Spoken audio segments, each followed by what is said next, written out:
জীবনে এমন কিছু মানুষ এসেছে যাদেরকে আমরা অন্ধভাবে বিশ্বাস করেছি, আর সেই অন্ধবিশ্বাসের সুযোগ নিয়ে সে মানুষটা আমাদেরকে সবার আগে ঠকিয়েছে।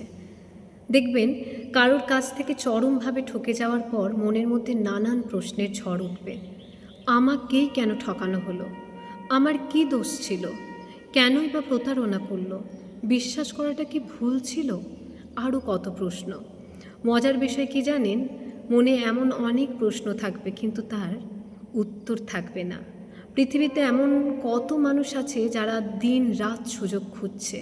কেউ ভালোবাসার সুযোগ নেবে, কেউ আত্মীয় হয়ে সুযোগ নেবে, কেউ বন্ধু হয়ে সুযোগ নেবে, কেউ প্রতিবেশী হয়ে সুযোগ নেবে। আর আমরা বারবার ঠকবো। এইসব চেনা মানুষের কাছে কি নিদারুণ স্ট্র্যাটেজি বলুন তো।